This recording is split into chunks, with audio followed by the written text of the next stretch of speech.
భక్తుల ఆయుష్ కాలం అంటే బైబిల్ గ్రంథంలో భక్తులు ఎన్ని సంవత్సరాలు బ్రతికారో చెప్పడం. అర్థమవుతుందా? ఒకటి, క్విజ్ జరిగేటప్పుడు ఆన్సర్ చెప్పాలని ఎంత ఇంట్రెస్ట్ ఉన్నప్పటికీ తెలియని వాటికి తెలుసుకోవాలనే ఇంట్రెస్ట్ కూడా ఉండాలి. ఆన్సర్ ఇవ్వడమే కాకుండా తెలియని ప్రశ్నలను నేర్చుకోవడానికి ప్రయత్నించాలి. క్విజ్ అంటే చెప్పడమే కాదు, నేర్చుకోవడం కూడా. చాలామంది క్విజ్ అనగానే ఆన్సర్ చెప్పడమో అనుకుంటూ ఉంటారు. ఆన్సర్ చెప్పడంతో పాటు నేర్చుకోవడం కూడా, ఇది రెండు కండ్ల లాంటివి అనమాట. క్విజ్ జరిగినప్పుడు, క్విజ్ అనగా ప్రశ్నలు సమాధానాలు అన్నమాట. అయితే ఎవరు? రైట్ సైడ్ ఏ, ఓకే, లెఫ్ట్ సైడ్ బి. ఇందులో 10 మెంబర్స్, అందులో 10 మెంబర్స్ ఉన్నారు. ఓకే, ఫస్ట్ ప్రశ్న మీకే, ఏ వాళ్ళకి. మొట్టమొదటగా దేవుడు మనుష్యుల ఆయుష్ కాలం ఎంత ఉండాలని అనుకున్నాడు? దేవుడు మొట్టమొదటగా ఆదాము హవ్వను నిర్మించినప్పుడు మనుషులకు ఎంత ఆయుష్ కాలం ఉండాలనుకున్నాడు? విన్నావా? Right answer. దేవుడు మొట్టమొదటగా ఆదాము హవ్వను వేసినప్పుడు ఏమనుకున్నాడు? మరణమే లేని అమరులుగా ఉండాలనుకున్నాడు. అర్థమవుతుందా? మరణమే లేని అమరులుగా వాళ్ళు ఉండాలనుకున్నాడు. బీకే ఆన్సర్, కరెక్ట్ ఆన్సర్ చెప్పింది మన మహేశ్వరి. నెక్స్ట్, మరణమే లేని అమరులుగా ఉండాలనుకున్నాడు. నెక్స్ట్ క్వశ్చన్ మీకే, బి వాళ్ళకి. ఆదాము ఎన్ని సంవత్సరాలు? మీకు క్వశ్చన్. షేతు ఎన్ని సంవత్సరాలు బతికాడు? 912. Very good. తర్వాత మీకు క్వశ్చన్, 895. 800. వెరీ గుడ్, మహాలేలు, రైట్ ఆన్సర్. ఇప్పుడు ప్రశ్న మీకు, 777గా బ్రతికిన వ్యక్తి ఎవరు? లెమెకు. వెరీ గుడ్, బాగా ప్రిపేర్ అయ్యారు. నెక్స్ట్, ఇతడు దేవునితో నడిచిన వాడుగా గుర్తింపబడ్డాడు. ఇతడు దేవునితో ఆరోహణమయ్యాడు. ఎవరు? హానోకు ఎన్ని సంవత్సరాలు బ్రతికాడు? Right answer. మీకు ప్రశ్న, మనుష్యుల ఆయుష్ కాలం మొట్టమొదటగా ఎప్పుడు తగ్గించబడింది? వెరీ గుడ్, నోవాహు కాలంలో. రైట్. అంటే ఇది ఒక్కసారి ఛాయిస్ ఇచ్చిన, ఇప్పుడు ఛాయిస్ ఇచ్చిన, నెక్స్ట్ టైము ఫస్ట్ ఏ చెప్తే అదే ఆన్సర్, ఓకేనా? ద్రౌపదిని కరెక్ట్ ఆన్సర్ చెప్పింది. మొట్టమొదటగా నరుల ఆయుష్ కాలము నోవాహు కాలంలో తగ్గింపబడ్డది. Okay, right answer. అయితే దేవుడు ఆయుష్ తగ్గించడానికి కారణం ఏమిటి?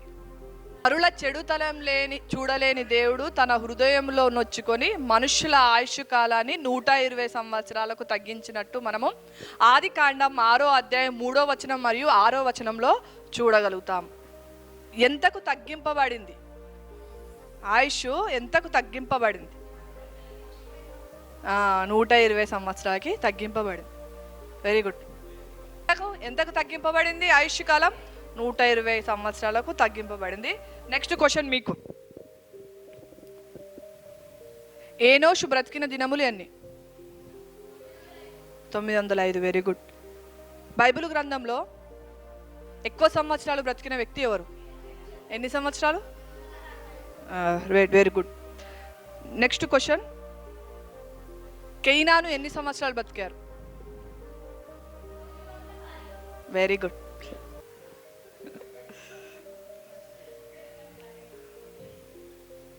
నెక్స్ట్ మీ క్వశ్చన్, ఇస్మాయేలు ఎన్ని సంవత్సరాలు బ్రతికారు? Right, very good, right answer.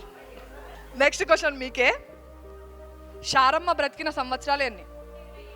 127. Right question. Next question మీకు, నరుల ఆయుష్ కాలము తరువాత ఎన్ని సంవత్సరాలకు తగ్గింపబడ్డది? 70-80 సంవత్సరాలకు తగ్గింపబడ్డది. Very good, right answer. ఆ యొక్క మాటని అన్నవారు ఎవరు?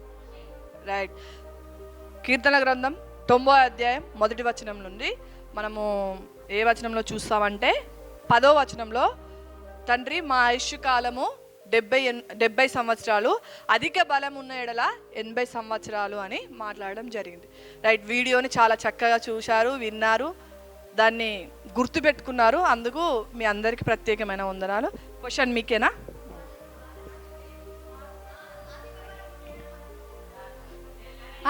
అది ఎవరన్నారు అంటే మోషే అని చెప్పారు. నెక్స్ట్ మీకు కహతు ఎన్ని సంవత్సరాలు జీవించారు? 133. Very good, right answer. ఏలి ఎన్ని సంవత్సరాలు జీవించారు? 98. Very good. 175 సంవత్సరాలు బ్రతికిన వారు ఎవరు? అబ్రహాం. Very good. 137 ఇష్మాయేలే కాకుండా ఇంకొకరు కూడా జీవించారు, వారి పేరేమి? అమ్రామ్ కూడా. Okay, very good, right. మీ క్వశ్చన్ అయిపోయిందా? నెక్స్ట్ క్వశ్చన్ మీకే. అంటే బైబుల్ గ్రంథంలో 137 సంవత్సరాలు బ్రతికిన వ్యక్తులు ముగ్గురు: ఇస్మాయేలు, లేవి, అమ్రాము. ఓకే. అలాగే బైబిల్ గ్రంథంలో 110 సంవత్సరాలు బ్రతికిన వ్యక్తులు ఎంతమంది? ఎంతమంది మాత్రమే అడిగాను, వారి పేర్లు అడగలేదు. ఇద్దరు. నెక్స్ట్ క్వశ్చన్ మీకే. బైబిల్ గ్రంథంలో 110 సంవత్సరాలు బ్రతికిన వ్యక్తులు ఇద్దరు ఉన్నారు, వారి పేర్లు మీరు చెప్పండి. Very good. 137 సంవత్సరాలు బ్రతికిన వారు ముగ్గురు అయితే 110 సంవత్సరాలు బ్రతికిన వారు ఇద్దరు: యెహోషువ, యోసేపు. తెలుసు కదా యెహోషువ, యోసేపు అందరికీ తెలుసు. నెక్స్ట్ క్వశ్చన్ మీకు. యోబు ఎన్ని తరాల వరకు చూశాడు? 4 తరాల వరకు చూశాడు. 4 తరాల వరకు చూసిన ఆయన ఎన్ని సంవత్సరాలు బ్రతికాడు?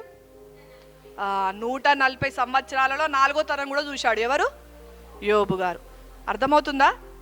యోబు గారు 140 సంవత్సరాలు బ్రతికారు. మార్కులు వేస్తున్నావా? నెక్స్ట్ మీ క్వశ్చన్. యాకోబు గారు ఎన్ని సంవత్సరాలు బ్రతికాడు? ఇగో నెక్స్ట్ టైం నుంచి వెళ్ళి సెకండ్ ఛాన్స్ లేదమ్మా, ఫస్ట్ ఛాన్సే. బాగా ఆలోచించి చెప్పండి, ఓకేనా? 147 రైట్ ఆన్సర్. నెక్స్ట్ క్వశ్చన్ మీకు. మీకే ప్రశ్న. యేసుక్రీస్తు వారు ఎన్ని సంవత్సరాలు బ్రతికారు? 33.5 సంవత్సరాలు బ్రతికారు. ఇప్పటితోటి ఆయుష్ కాలం నెంబరింగ్ అయిపోయింది. ఇప్పుడు జనరల్ క్వశ్చన్స్. మీకు అయిపోయింది కదా.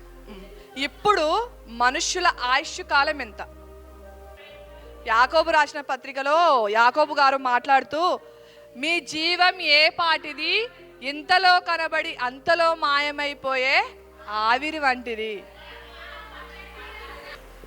చైర్కి ఎక్స్పైరీ డేట్ ఉంది, మనం వింటున్నాం కదా. చైర్కి ఎక్స్పైరీ డేట్ ఉంది, వాషింగ్ మిషన్కి ఎక్స్పైరీ డేట్ ఉంది, నువ్వు ఇంట్లో వాడే టీవీకి ఎక్స్పైరీ డేట్ ఉంది. కనుక మనకు ఉందా ఆయుష్? మీ జీవం ఏ పాటిది, ఇంతలో కనబడి అంతలో. అందుకే ప్రశ్నలు మంచిగా వినాలి. ఇప్పుడు మన ఆయుష్ కాలం. నేను ఆ వీడియో వేయడానికి కాన్సెప్టే అది. ఒకప్పుడు అమరులుగా ఉన్నారు, పాపం వలన 120 సంవత్సరాలకు వచ్చారు. దాని తర్వాత విస్తరించిన పాపం వలన 70-80 సంవత్సరాలు అయిపోయారు. కానీ ఇప్పుడు మనుషులు బతుడ కంటే సచ్చుడే వేరనుకొని దేవుడు ఆయుష్ కాలాన్ని పెట్టలేదు. దాని కాన్సెప్ట్, ఆ వీడియో కాన్సెప్టే ఇది. అందుకే మాట్లాడినే కదా. అందుకే యాకోబు గారు మాట్లాడుతూ, మన జీవితం ఏ పాటిది, ఇంతలో కనబడి అంతలో మాయమయ్యే ఆవిరి వంటి వారం అని చెప్పి దాని కంటిన్యూషన్ వచనం చెప్పండి. అదే దాని కంటిన్యూస్గా యాకోబు గారు మాట్లాడింది ఏంది?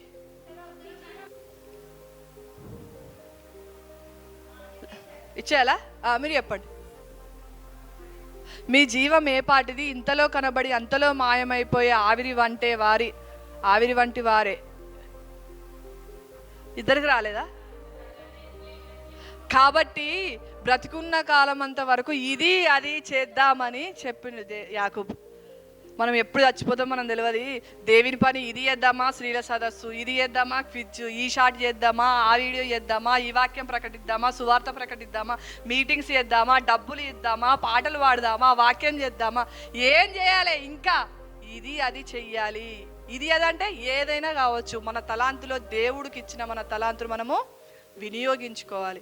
అది పాట అయినా, వాక్యమైనా, ఇంటి పని చర్చి పని అయినా, ఊడవడమైనా, ఎత్తడం అయినా, వంట చేయడము అయినా, వాక్యం చెప్పడము అయినా, తలాంతు నీకు ఇచ్చిన తలాంతలు ఏదైనా సరే అది దేవునికి వినియోగించడం.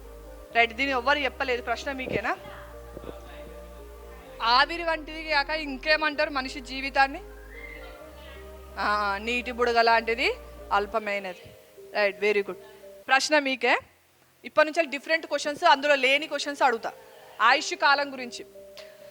మన దినములు నీడ వంటివి అని అన్నది ఎవరు?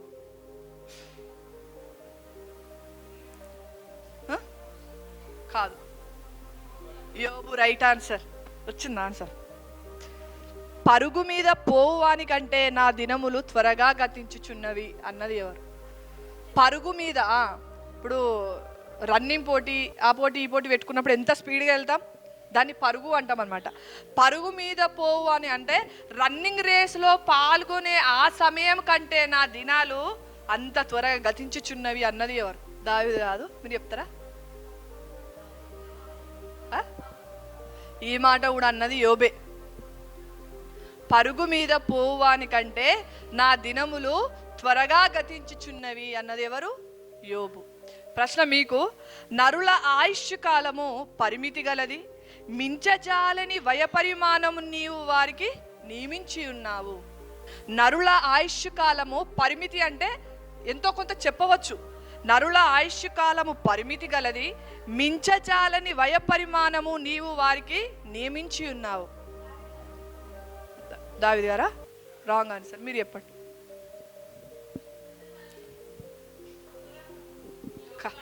యోబే రైట్ ఆన్సర్. నరుల కాలము యుద్ధ కాలం వంటిది, వారి దినములు కూలివాని దినములు వంటివి అని అన్నది ఎవరు? నరుల కాలము యుద్ధ కాలం వంటిది, వారి దినములు కూలివాని దినముల వంటివి అన్నది ఎవరు? రైట్. ఇది కూడా అన్నది యోబే.